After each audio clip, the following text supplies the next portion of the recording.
परमेश्वर के वचन में जाने से पहले कुछ बेसिकली बातों को हम करना चाहते हैं आप सबों से, और बेसिक बातों को आप थोड़ा सा समझने की कोशिश करें, है ना।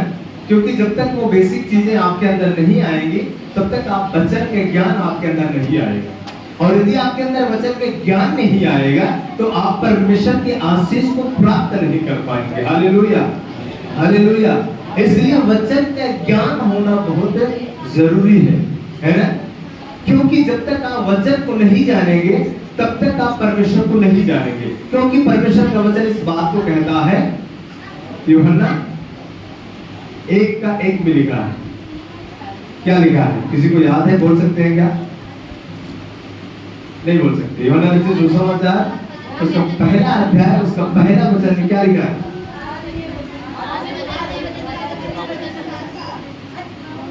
हम तो खुद नहीं समझ पाए आपने क्या बात की।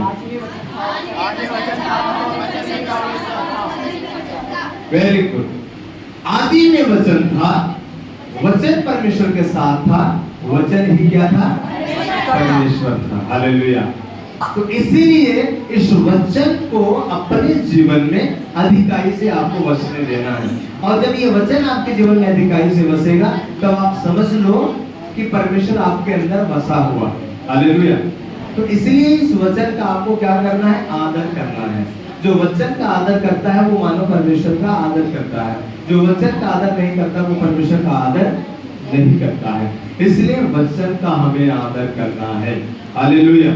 क्योंकि वचन ही हमें ऊंचा उठाएगा, वचन ही हमें ऊंचा उठाएगा, वचन ही हमें बढ़ाएगा, क्योंकि वचन ही हमारे लिए परमेश्वर है। क्योंकि ये वचन कहता है, वह भी कहती है परमेश्वर को किसी ने नहीं देखा, है ना। और यदि हम आपस में प्रेम रखें तो परमेश्वर हम में और आप में बना है। हालेलुया। क्योंकि लिखा है, क्या तुम नहीं जानते कि तुम परमेश्वर का मंदिर हो और परमेश्वर का आत्मा तुम में वास करता है। तो हम और आप परमेश्वर का मंदिर है, हमारे और आपके अंदर परमेश्वर का आत्मा क्या करता है? वास करता है। Hallelujah, hallelujah. इसलिए परमेश्वर के वचन को अपने जीवन में हमें क्या करना है? वसने देना। हालेलुया। तो सबसे मोस्ट बात ये है, पिछले दिनों में हमने विश्वास के बारे में बात किया, विश्वास के बारे में किया था ना। ओके। तो विश्वास से आप क्या क्या सीख लिए हैं? क्या सीखे हैं आप विश्वास से? 5 बातों को हमने बताया था। 5 है 6? 5 एकदम कॉन्फिडेंस के साथ। तो कौन सी बातें हैं 5?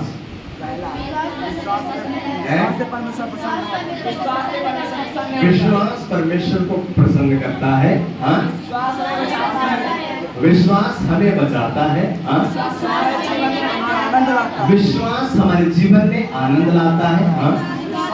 उद्धार दिलाता है। विश्वास हमें उद्धार दिलाता है। और विश्वास हमारे गति को पूरी हाँ, विश्वास हमारी हर एक गति को क्या करता है? पूरी करता है। हालेलुया। तो इसका मतलब ये है कि आज जितने लोग घटी में हैं उनके अंदर विश्वास नहीं। हाँ, सही है ना। यदि आज आप घटी में हैं तो आपके अंदर विश्वास नहीं है। घटी का मतलब ये नहीं, हम ये नहीं कह रहे हैं कि जिनके पास मतलब बहुत कुछ है या बहुत बड़ा उनके पास घर है या उनके पास लग्जरी गाड़ियां हैं, उनके पास भरपूरी है, इसकी बात नहीं कर रहे हैं। घटी का मतलब ये होता है कि आपके पास आपकी रोज की जरूरत यदि नहीं पूरी हो रही है तो आप घटी में, है ना। यदि आपके पास आज के लिए है, आज खाने के लिए आपके पास है, आज पहनने के लिए आपके पास है, तो आप घटी में नहीं है। कल किसने देखा है ना। शायद आज हम और आप यहाँ है, कल पता नहीं रहेंगे नहीं रहेंगे, है ना। आज के लिए इसीलिए प्रभु यीशु मसीह ने कहा कि कल की चिंता मत करो, है ना। क्योंकि आज के लिए आज का ही दुख काफी है। जब कल आएगा तो कल स्वयं अपनी चिंता कर लेगा, है ना। आप मुझे बताइए कितने लोग एक दिन में 1 महीने के लिए खाना बना के रखते हैं? रखते हैं क्या? रोज के लिए आप खाना बनाते हैं, है ना। आप कल के लिए भी आपको बना के रखना चाहिए है? लेकिन नहीं बनाते, आप रोज के लिए बनाते। इस्राएलियों को आपने देखा, वो 40 साल मरुस्थल में घूमे कि नहीं घूमे? और जब वो मिस्र से निकले थे, तो यदि वो 40 साल के लिए यदि उनको भोजन लेके निकलना पड़ता, तो क्या संभव था? क्या वो लेके जा सकते थे? नहीं जा सकते थे, है ना? लेके नहीं जा सकते थे। आप सोचिए कि उस जमाने में एक एक लोगों के पास कितनी कितनी पत्नियां रहा करती थी, आपको पता है? 4 4, 5 5, 10 10, 15 15, 20 20, यहाँ तक कि आपने सुलेमान को देखा, सुलेमान के पास 1000 रानियां थी। पता है? 1000 रानियां, है ना? 700 रानियां 300 रखे थे। समझ रहे हैं ना? सुलेमान के पास वो पुराना समय था, लेकिन नए समय के बारे में इन बातों के लिए परमेश्वर बिल्कुल अलाउ नहीं करता। बाइबल में लिखा है एक ही पत्नी का पति होना चाहिए और एक ही पति की पत्नी भी होनी, है ना? इसके बारे में बाइबल अलाउ नहीं करती नए नियम में, है ना? सो मेरे कहने का मतलब यह है कि यदि उनको 40 साल के लिए यदि भोजन लेके जाना पड़ता, तो वो लेके जा नहीं सकते थे, संभव नहीं था, है ना? यदि एक व्यक्ति एक दिन में 3 टाइम में, आप समझ लीजिए, यदि मान लीजिए कि यदि आधा किलो भी खा लेता है 3 टाइम में, हालांकि आधा किलो से ज्यादा खाने वाले लोग उस समय थे, उस समय तो 1 किलो एक बार में खाने वाले लोग थे, है ना? तो वो 3 किलो एक दिन में खाने वाले लोग थे एक जन। अब एक दिन में यदि 3 किलो खाते हैं तो एक महीने में कितना हो गया? कितना हो गया? कितना किलो हो गया बताइए?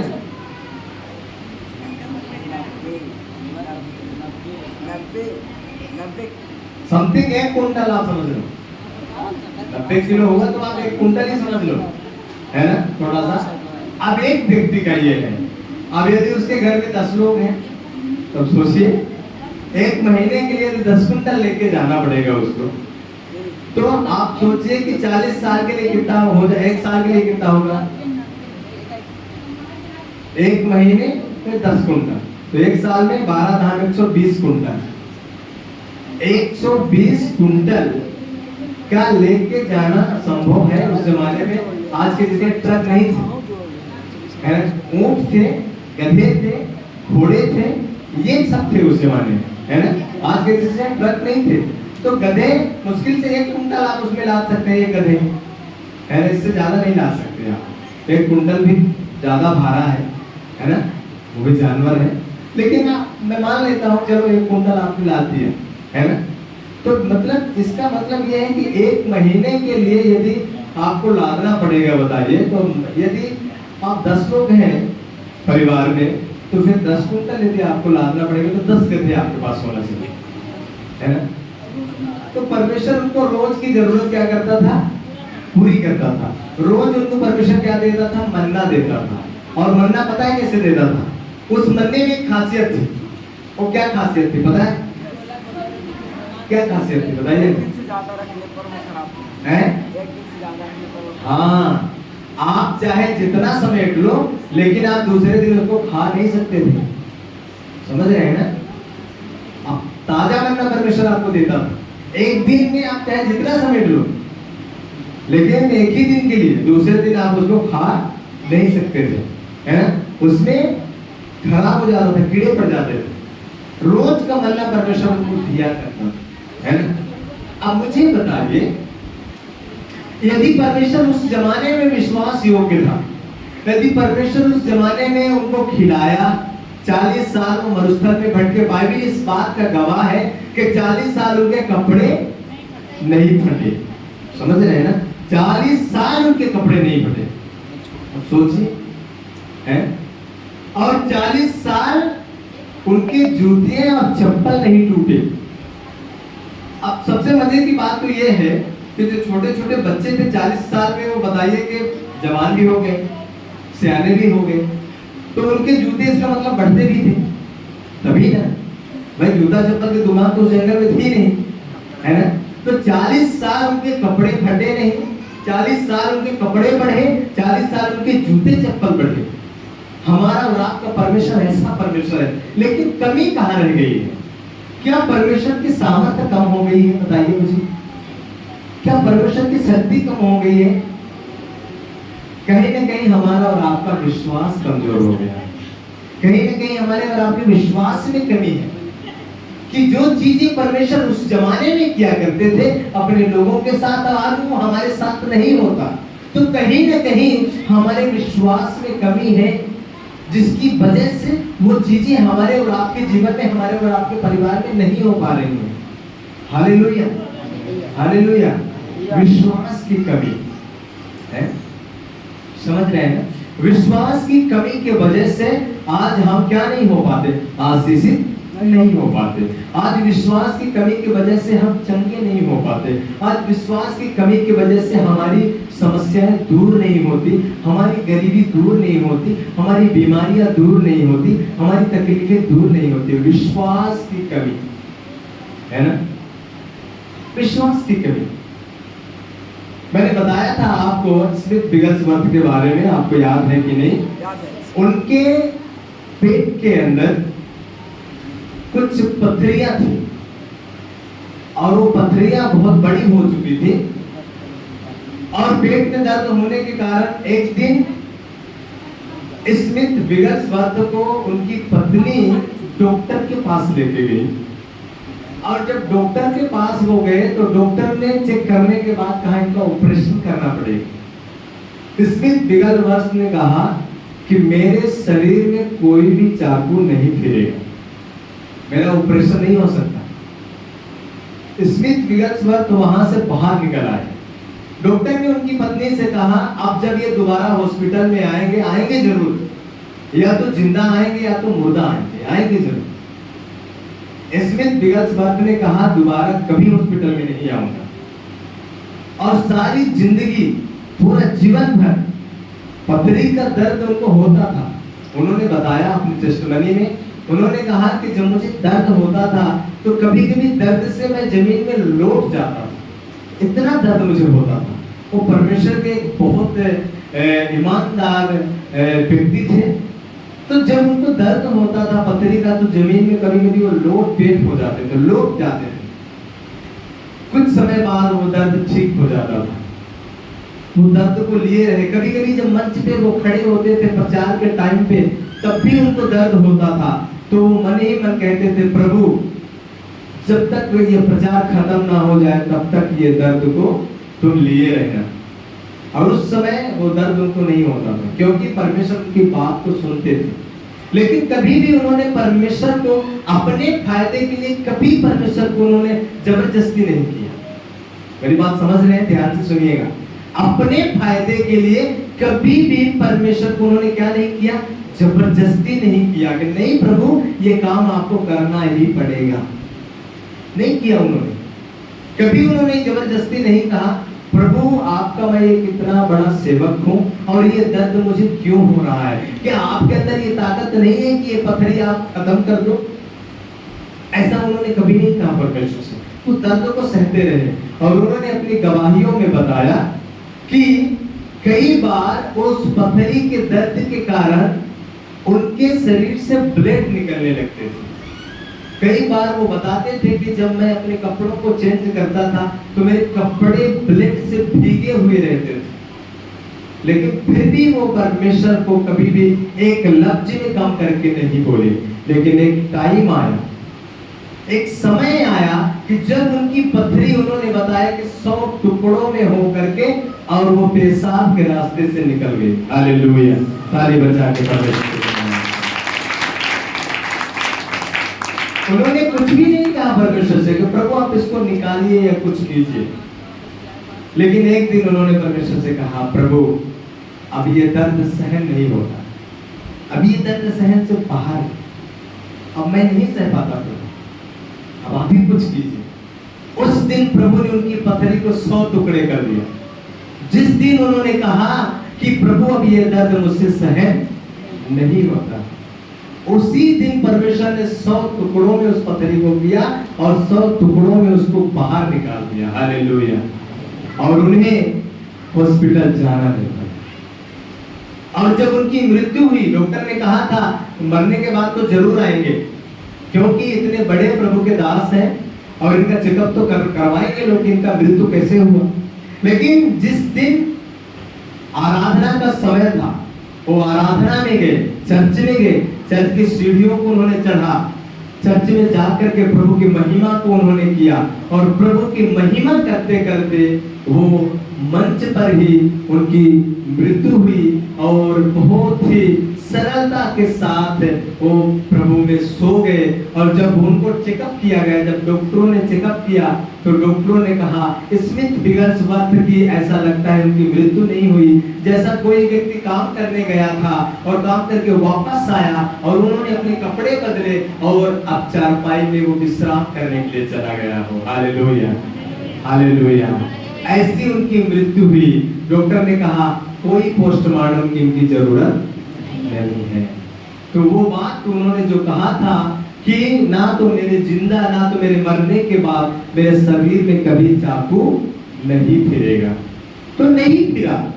बस मेरे कहने का मतलब ये है कि आपका विश्वास, आप विश्वास के साथ उस परमेश्वर में ईमानदारी के साथ बने रहे। हालेलुया। उस परमेश्वर को आप अपना एक मित्र बना लीजिए, अपने एक सहपाठी बनाइए, एक साथी बना लीजिए, और फिर देखिए कैसे परमेश्वर आपके लिए, आपके जीवन में काम करता है। Hallelujah, hallelujah. तो कभी भी उन्होंने परमेश्वर को एक बोली में भी कम करके नहीं बोला। हालेलुया। हमारे और आपके जीवन में जब भी तकलीफें आए, जब भी परेशानियां आए, जब भी बीमारियां आए, तो बस कुछ भी कहने की जरूरत नहीं है, कोई प्रार्थना की जरूरत नहीं है, बस एक ही बात बोलने की जरूरत है, प्रभु अब ये बातें सहन नहीं हो। बस इतनी प्रार्थना काफी है। लेकिन किन व्यक्तियों के लिए जो विश्वास के साथ जीते हैं और जो ईमानदारी के साथ परमेश्वर में बने हैं, उनके लिए इतनी बात काफी है। बस इतना ही आप बोल दीजिए कि हे परमेश्वर, अब ये तकलीफ मुझसे सहन नहीं हो।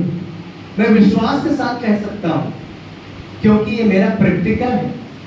मेरे भी जीवन में कभी कभी जब दर्द होते हैं, जब पीड़ाएं होती हैं, तो मैं भी ऐसे ही कहता हूं, प्रभु अब ये दर्द सहन नहीं होता। बस ये काफी है, इतनी प्रार्थना काफी है।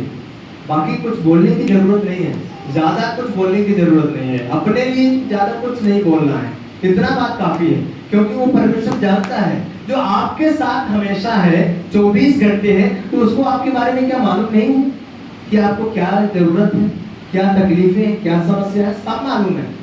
बस इतना ही बोलने की जरूरत है कि बस ये सहन के बाहर है, और मैं इसको नहीं सह सकता। जब तक प्रभु मुझे सहन था, मेरे अंदर ताकत थी, क्षमता थी, मैंने सह लिया। प्रभु अब आप ही कुछ कीजिए। Hallelujah, hallelujah. मैं आपसे कहना चाहता हूँ, आप जितने भी लोग आज इस सभा में आए हैं, मैं आपसे एक बात कहना चाहता हूँ, आपके जीवन में जो भी तकलीफें हैं, जो भी बीमारियां हैं, जो भी परेशानियां हैं, बस आप परमेश्वर से यही कहिए। आप परमेश्वर से आज रात आप बात कीजिए, और आज रात आप परमेश्वर से अपनी उन तमाम तकलीफों को खोल के रख दीजिए और कहिए कि प्रभु आप मेरे सहने से बाहर हैं। अब ये बातें मुझसे नहीं सही जाती, अब मैं इसे नहीं सह सकता, मैं नहीं सह सकती प्रभु, अब आप ही कुछ कीजिए।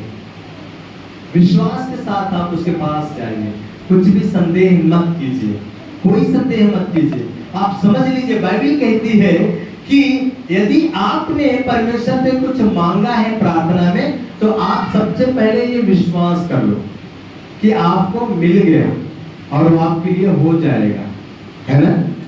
तो आपने जो भी मांगा है, आपको क्या करना है, विश्वास करना है कि वो चीजें आपको मिल गई है ना, और वो चीजें आपको मिल जाएंगी। लेकिन विश्वास नहीं हो पाता है ना।